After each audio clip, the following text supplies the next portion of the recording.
গতকাল রাত থেকে দলবদলের একটা খবর নিয়ে সোশ্যাল মিডিয়া উত্তাল হয়ে গেছে, আর সেটা হচ্ছে যে মোহনবাগানের কোচ হতে চলেছেন দিলেম পেরেস, বা কোনো কোনো জায়গায় কোচ হয়ে গেছেন দিলেম পেরেস, এমনটাও বলা হচ্ছে।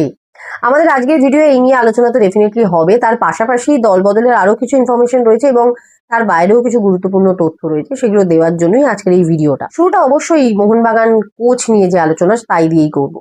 পাঞ্জাবকে গত বছর কোচিং করানো দিলেম পেরেস যে মোহনবাগানের পছন্দের কোচের তালিকায় রয়েছে, এটা নতুন কোনো ইনফরমেশন নয়। মোহনবাগান এবছর 6জন কোচকে ইন্টারভিউ করেছিল, তার মধ্যে 3জন আইএসএল এ কোচিং না করানো কোচ এবং 3জন আইএসএল এ কোচিং করানো কোচ, পিটার ক্র্যাটকি, জুয়ান পেদ্রো বেনালি এবং দিলেম পেরেস। এই 3জন যারা কোচিং করিয়েছেন আইএসএল এ, অতীত অভিজ্ঞতা রয়েছে, এই 3জন কোচ এই তালিকার মধ্যে ছিল। অনেকে বলেছিলেন মানোলো মার্কোয়েজ রয়েছে, কিন্তু আমি শুরু থেকে একটা কথা বলছিলাম যে মানোলো মার্কোয়েজের সঙ্গে মোহনবাগান সুপার জায়ান্ট কোনো যোগাযোগ করেনি।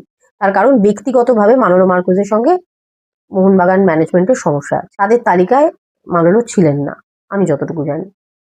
এবার এতদিন পর্যন্ত এই যে তালিকাটা শোনা যাচ্ছিল, তাতে অনেকেই বলছিলেন বা এগিয়েছিলেন পিটার ক্র্যাটকি, এবং ফ্যাক্ট একটা সার্টেন টাইম অবধি পিটার ক্র্যাটকি এই তালিকায় পছন্দের কোচ হিসেবে এগিয়েছিলেন। তার কারণ কি?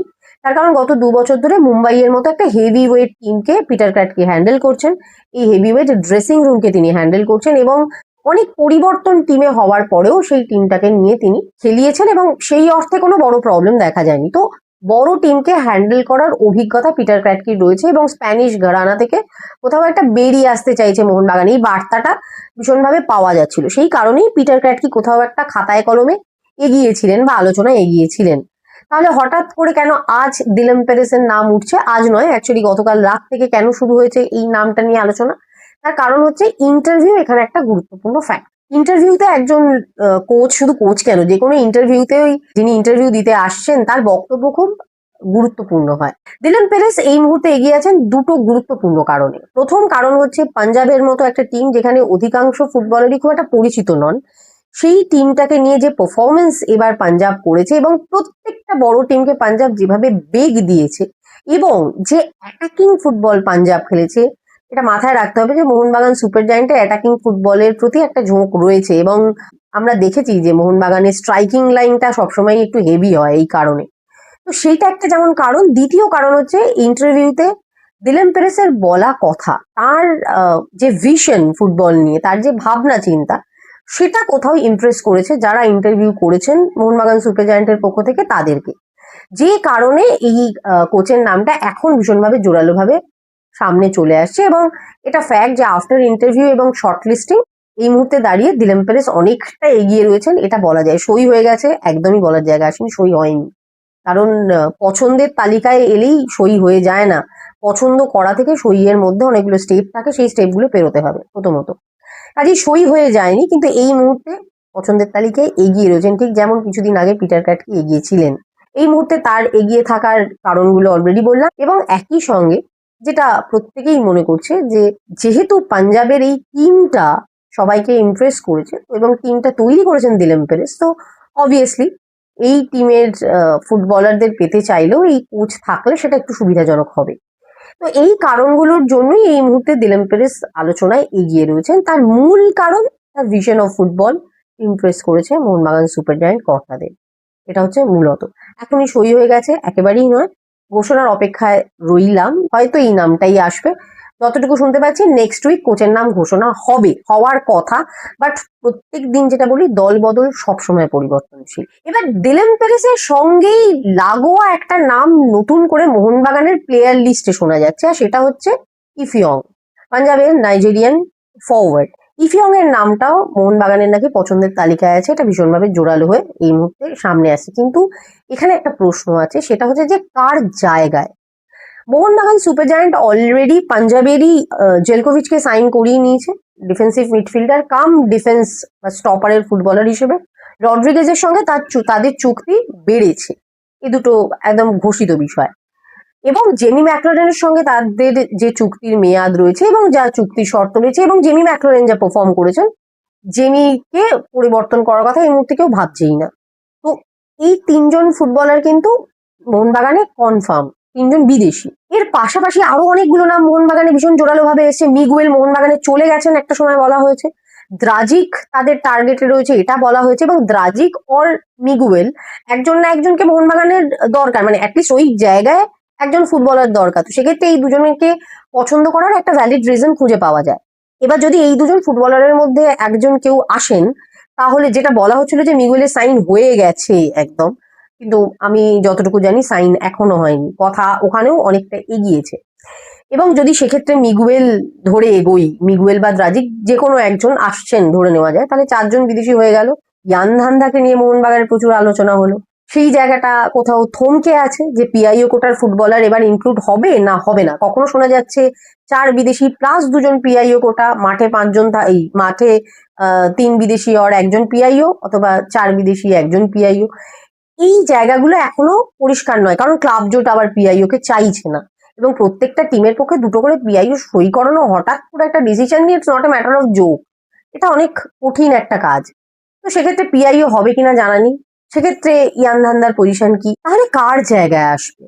এখন যদি ইভিয়নকে আনা হয়, কোন ফুটবলারের জায়গায় তিনি আসবেন? তাহলে খুব স্বাভাবিকভাবেই রবসন রবিনোর দিকে আঙুল ওঠে, তার কারণ তার সঙ্গে এখনো 1 বছরের চুক্তি রয়েছে মোহনবাগানে। তাহলে কি রবসনকে সরিয়ে ইভিয়নকে নিয়ে আসা হবে? জানা নেই। এটুকু বলা যেতে পারে যে একাধিক ফুটবলারকে বাজিয়ে দেখাটা দল বদলের নিয়ম, তো সেই তালিকায় ইভিয়ন ডেফিনেটলি রয়েছে যদি সবকিছু ঠিকঠাক চলে। যদি সব হিসেব মেলে তাহলে তিনি এলেও আসতে পারেন, এখনো স্ট্রংলি কিছু বলার জায়গা আসেনি। হ্যাঁ, দিলেন পেরেস কোচ হলে তো ডেফিনেটলি একটু এগিয়ে থাকবেই মোহনবাগান এই বিষয়ে, কারণ ইস্ট বেঙ্গলের তালিকাতেও ইভিয়ন রয়েছেন। কারণ এটা ফ্যাক্ট যে ইস্ট বেঙ্গলে কিন্তু যারা স্ট্রাইকিং পজিশনে গত বছর খেলেছেন তাদের সাথে চুক্তি রিনিউ করার কোনো ভাবনা নেই, এবং ইস্ট বেঙ্গলে অলরেডি দলটা, বিশেষ করে বিদেশি ব্রিগেডটা প্রায় পুরো নতুনই হচ্ছে বলা যায় এই মুহূর্তে দাঁড়িয়ে, যেটা শোনা যাচ্ছে বা যেটা বোঝা যাচ্ছে, যেহেতু কোচ পরিবর্তন হয়েছে।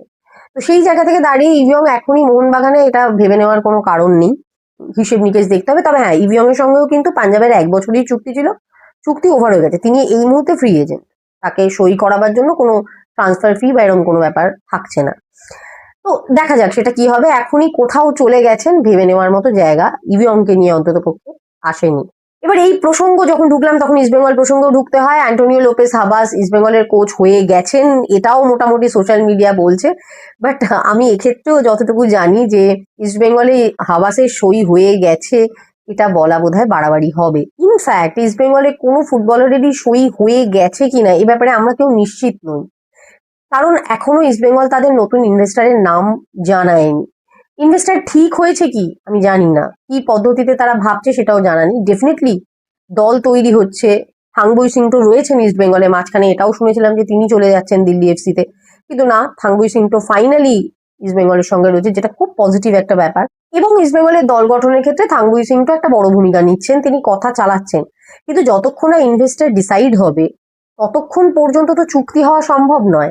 কারণ একজন কেউ যে একটা টিমে সাইন করবে বা একটা কোথাও চাকরি করতে যাবে, তাকে তো না জানতে হবে যে কার থেকে সে পে চেকটা পাবে। এটা না জানলে এই সেই যুগটা তো আর নেই যে ক্লাবের লেটার হেডে সই করে দেবে, খালি পাটে সই করে দেবে ফুটবলার, সে যুগ চলে গেছে। এখন এজেন্টরা যথেষ্ট সচেতন, তাদের নিজস্ব উকিল থাকে, লয়ার থাকে, তো সবকিছু প্রসিডিওর মেনে করতে হবে। তো সবার আগেই ইনভেস্টারের নাম ঘোষণা হতে হবে। হ্যাঁ, যদি ইনভেস্টার ঠিক হয়ে গিয়ে থাকে তাহলে চুক্তি সই হচ্ছে, কিন্তু যদি ইনভেস্টার সত্যি এখনো ঠিক না হয়ে থাকে তাহলে কিন্তু কথা চলছে বলাই ভালো, চুক্তি সই হয়েছে এটা ভাবা বোকামি হবে। হ্যাঁ, এমনটা হতেই পারে যে ইনভেস্টর ডিসাইড হয়ে রয়েছে, ঘোষণা হয়নি, তাদের সাথে আলোচনা হচ্ছে, দেন ইটস ওকে, তাহলে হয়তো আমরা একসাথে সবটা পাবো। বা এটুকু বলতে তো ডেফিনেটলি পারি যে ইনভেস্টারের নাম আগে পাবো, যেটা আমি আগের দিনের ভিডিওতেও বলছিলাম। তো এই মুহূর্তে দাঁড়িয়ে অ্যান্টোনিও লোপেস হাবাসের সই হয়ে গেছে, এটা ভাবার কোনো কারণ নেই। এবং অ্যান্টোনিও লোপেস হাবাস কিন্তু অন্যের তৈরি করা টিম নিয়ে ফুটবলটা খেলবেন না, তিনি চুজি, তার নিজস্ব ফরম্যাট রয়েছে, তার নিজস্ব ভাবনা রয়েছে, এবং তার নিজস্ব পছন্দের ফুটবলার রয়েছে। তিনি কিন্তু সেই ডিমান্ড লিস্টটা দেবেন, এবং আমি যতটুকু শুনেছি তিনি তার সেই ডিমান্ড লিস্টটা ক্লাব কর্তাদের দিয়েওছেন যে কোন কোন পজিশনে তার ফুটবলার লাগবে, তার প্রেফারেবল ফুটবলার তিনি বলেছেন তাদেরকে সই করাতে পারলে ভালো, নাহলে সেই জায়গাগুলোয় কিন্তু ফুটবলার লাগবে, এবং খুব এসেনশিয়াল সেই বিষয়গুলো।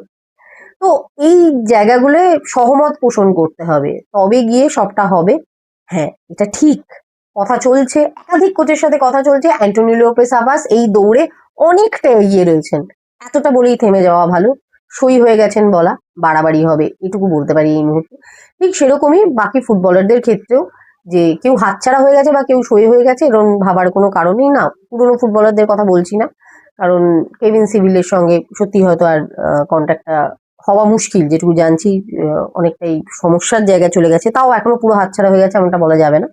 বাট এখনো পর্যন্ত সেটা বলার জায়গা আসেনি যে কার সাথে সই হয়ে গেছে আর কার সাথে কার নাম কালই ঘোষণা হবে। যতক্ষণ না ইনভেস্টরের নাম ঘোষণা হবে অন্য কারোর নাম আসবে না। ইস্ট বেঙ্গল মোহনবাগানের বাইরে আইএসএল সংক্রান্ত একটা গুরুত্বপূর্ণ তথ্য অবশ্যই দেওয়ার রয়েছে। আমরা জানি যে কলকাতার 3 প্রধানকে বাদ দিয়ে ভারতীয় ফুটবলে অর্গানিক ফ্যান বেস রয়েছে এরকম টিম তো খুব কম। নর্থ ইস্টে কিছুটা রয়েছে, বেঙ্গালুরুর কিছুটা রয়েছে, গোয়ায় কতটা অর্গানিক নিয়ে প্রশ্ন রয়েছে, কিন্তু কেরালা এমন একটা স্টেট যাদের কিন্তু একটা অর্গানিক ফ্যান বেস রয়েছে। এবং যারা কেরালা ফুটবল সম্পর্কে ওয়াকিবহাল, বিশেষ করে যে সমস্ত রেফারিরা, বাঙালি রেফারিরা মোহনবাগান ইস্ট বেঙ্গল ম্যাচ আইএসএল এ খেলাতে পারেন না, কেরালায় খেলান, তারা এবং যারা কাভার করতে যায় প্রত্যেকেই এক কথায় স্বীকার করেন যে ফুটবলের আবেগ যেটা, যে ভাইব একমাত্র কলকাতা ফুটবলের বাইরে পাওয়া যায় কেরালাতে। সেই কেরালা ব্লাস্টার্স টিম নিয়ে কিন্তু এই মুহূর্তে একটু সংশয় তৈরি হয়েছে। যতটুকু জানি কেরালা ব্লাস্টার্স এর হাত বদল হচ্ছে, তারা এই টিমটা সম্ভবত মালিকানা চেঞ্জ হচ্ছে, এবং সেটা হলে ডেফিনেটলি এই মুহূর্তে দল বদল তারা করছে না, কারণ যতক্ষণ না নতুন কারা এই টিমটাকে পরিচালনা করবে জানা যাচ্ছে ততক্ষণ পর্যন্ত এটা হওয়ার সম্ভাবনা কম। এবং হয়তো এর ফলেই ক্যারোলিস কিনকিস, যিনি দীর্ঘদিন ধরে কেরালা ব্লাস্টার্স এর স্পোর্টিং ডিরেক্টর ছিলেন, প্রায় 6টা সিজন কেরালার সঙ্গে ছিলেন তিনি, এবং তার সঙ্গে আরো 2 বছরের চুক্তি ছিল কেরালার, তিনি কিন্তু এই পদ থেকে স্টেপ ডাউন করেছেন, তিনি কিন্তু সরে গেছেন। এই পদে তিনি এই মুহূর্তে নেই, তিনি কেরালা থেকে সরে যাচ্ছেন। তো এখান থেকে এটা খুব স্পষ্ট যে মালিকানা বদল হচ্ছে, সেক্ষেত্রে অনেক কিছুই পরিবর্তন হবে। ন্যাচারালি একটা টিমের যদি মালিকানা বদল হয়, সেখানে ম্যানেজমেন্ট চেঞ্জ হওয়া মানে তো একটা হিউজ চেঞ্জ, কিন্তু সেটাও হচ্ছে এই ভরা দল বদলের মরশুমে। কেরালা একটা কম্পিটিটিং সাইড হয় জেনারেলি, সেই জায়গা থেকে এবার কতটা সেটা হবে জানা নেই, এবং এই আইএসএল এ কেরালাকে ঠিক কিভাবে আমরা দেখবো সেটাও জানি না। যত তাড়াতাড়ি ঘোষণা হয় নতুন ম্যানেজমেন্ট ততই ভালো, নাহলে কিন্তু কেরালাকে নিয়ে একটা প্রশ্ন রয়েছে, এবং কেরালাকে নিয়ে প্রশ্ন থাকলে ভারতীয় ফুটবলের একটু ক্ষতি তো বটেই, কারণ যেটা বললাম যে বাংলার বাইরে ভারতীয় ফুটবলের অস্তিত্ব তো সবসময় সংকটে। সেই জায়গায় কেরালা একটা ভালো জায়গা, কেরালা একটা পজিটিভ দিক ভারতীয় ফুটবলে।